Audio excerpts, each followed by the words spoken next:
Hai pemirsa, semangat weekend dan tetap patuhi 3M, memakai masker, mencuci tangan, dan menjaga jarak. Bersama kita bisa melawan COVID-19. Stay safe, stay clean, and stay healthy. Memenangkan kasus tak otomatis membuat tenang. Kisah itu setidaknya tercermin dari perjalanan rentetan sidang gugatan Nindi Ayunda dan Aska Ongi. Meski sudah memenangkan gugatan dan diputus majelis hakim bercerai dari Askara Parasadiharsono, penyanyi Nindi Ayunda rupanya belum sepenuhnya lega. Ia yang juga tengah melaporkan sang suami atas tuduhan KDRT, kini berbalik dilaporkan asisten rumah tangganya dengan tuduhan penyekapan dan penganiayaan. Lantas, apa upaya Nindi untuk menepis tuduhan keji tersebut?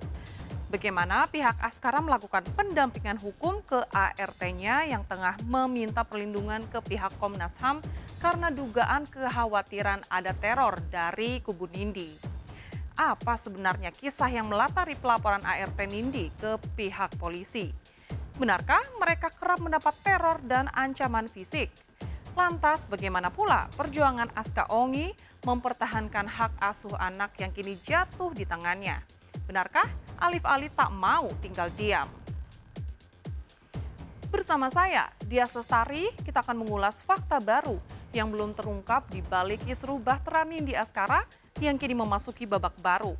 Dan seperti apa perjuangan Aska Ongi mempertahankan hak asuh anak pasca menang melawan Alif Ali. Pemirsa, inilah berita artis ternama, Barista.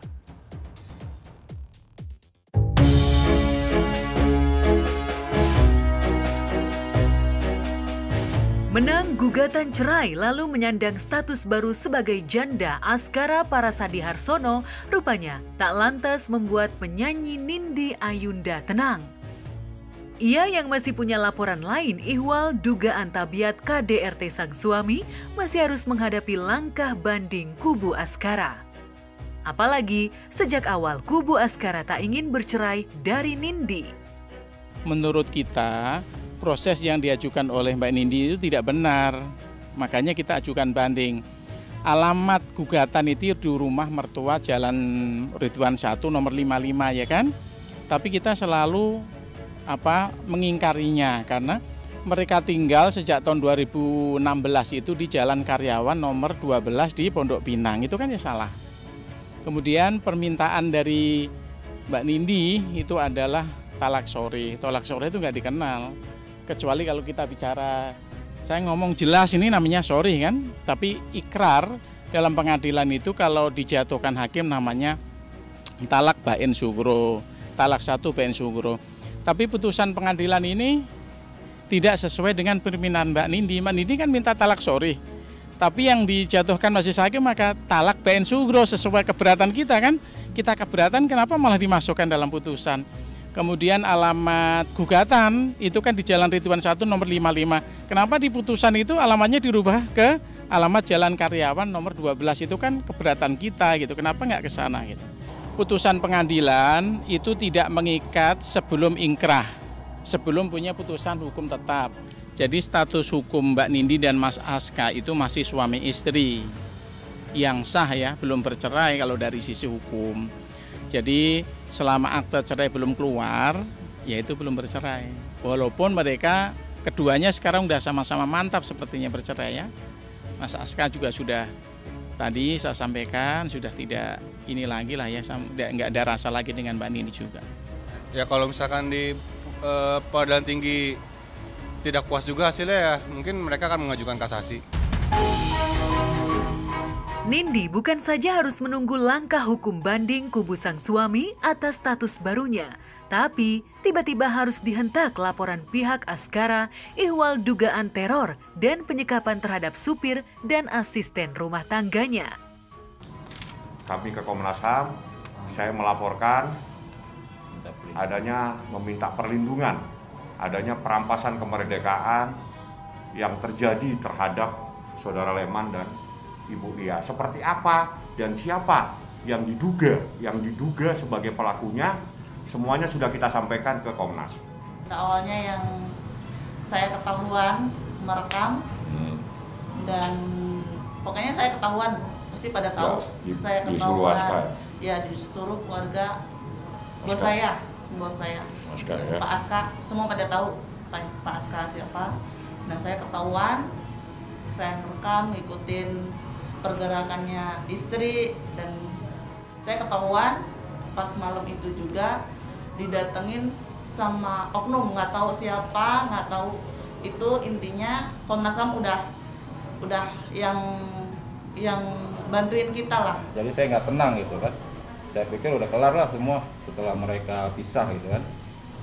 Masih aja terus menguntit saya ke rumah mertua saya, ke rumah saya, kemana nyari gitu, selalu dicari gitu saya. Ada apa lagi gitu kan. Jadi saya juga mau cari kerja kesana sini susah gitu kan, dibuat susah gitu. Jadi udah ngerampas kemerdekaan saya lah ibaratnya gitu. Ya udah, tadi saya udah laporan minta perlindungan ke Komnas HAM, minta perlindungan ke Komnas, Fahmi gitu. Kita sampaikan juga bahwa kejadiannya seperti apa, yang diduga seperti siapa, semuanya udah kita sampaikan. Ya, kalau misalkan pernah dianiaya ya silakan aja lapor. Kumpulin bukti dulu gitu, baru lapor. Siapa pelakunya disebut jelas-jelas namanya. Orang yang diduga melakukan namanya disebut di dalam Komnas HAM. Siapa orang-orang yang membawa senjata pun, senjata laras panjang itu asli atau mainan, saya nggak tahu, juga namanya disebut. Dan yang merasakan selama ini kan mereka. Kita dengar-dengar sih seperti itu waktu itu ya, waktu mau cerai itu.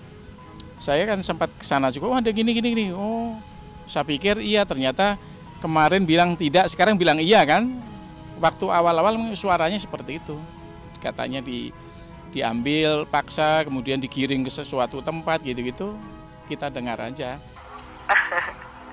Nggak apa-apa. Kita itu tidak perlu berbicara apa-apa.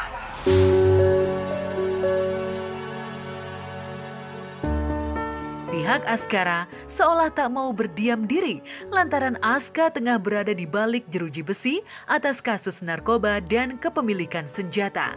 Ia tak terima Nindi menggugat cerai, apalagi dengan tuduhan KDRT. Yang saya dengar sih sudah P21 ya. Ya kita lihat aja proses hukumnya nanti. Iya, udah P21. Kemarin saya baru mendapat kabar. Sementara Nindi yang kadung menempuh jalur hukum atas tabiat KDRT sang suami juga tak mau image-nya sebagai korban berubah menjadi pelaku kekerasan usai dilaporkan atas kasus penyekapan terhadap kedua ART-nya.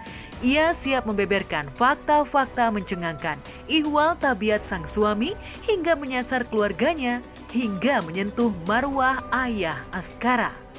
Terlepas persoalan apapun, ini kakek dari darah dagingnya sendiri.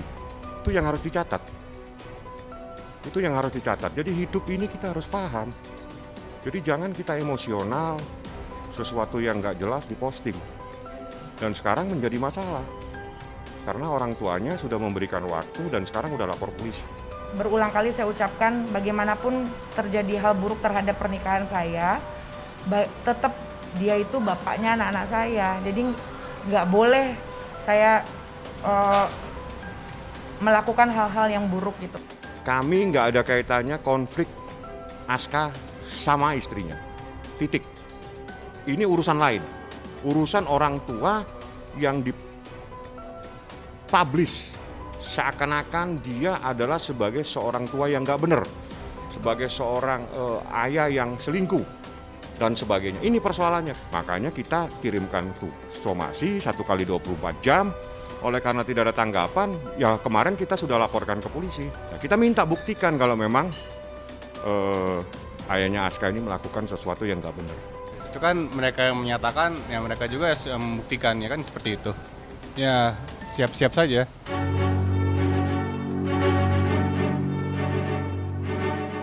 Saat tudingan penyekapan ini memanas, beredar pula sebuah video yang menunjukkan jika asisten rumah tangganya telah berlaku kasar terhadap putrinya. Nanti ya videonya akan ada video orang yang mukulin anak saya. Udah keluar kok.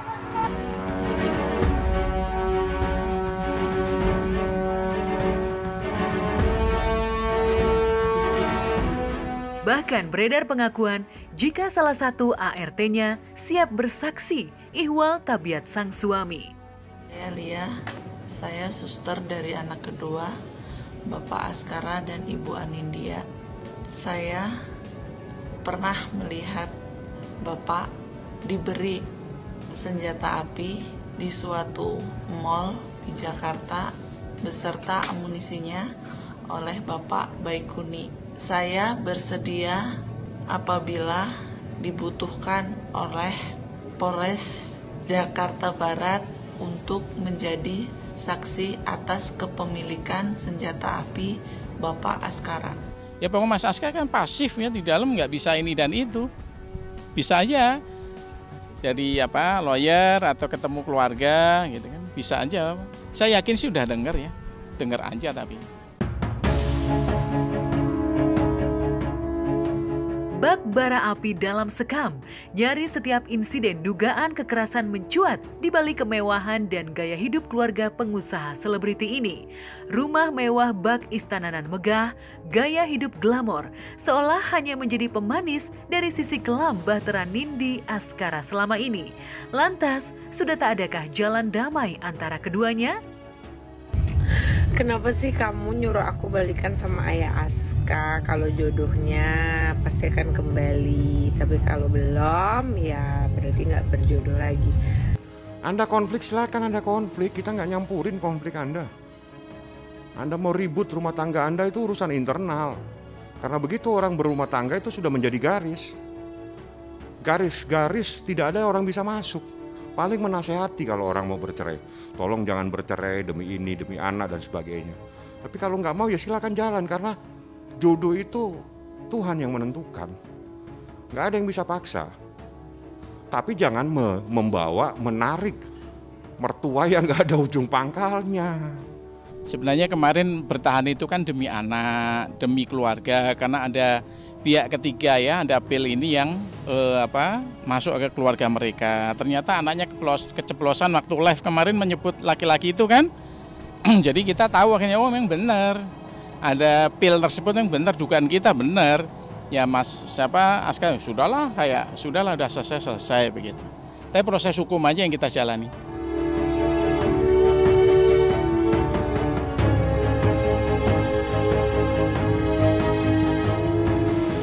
Saat Nindi masih harus melewati pelik persidangan panjang dengan suaminya Askara, selebgram Aska Ongi juga masih harus berjibaku melawan langkah hukum baru mantan suami sirinya Alif Ali.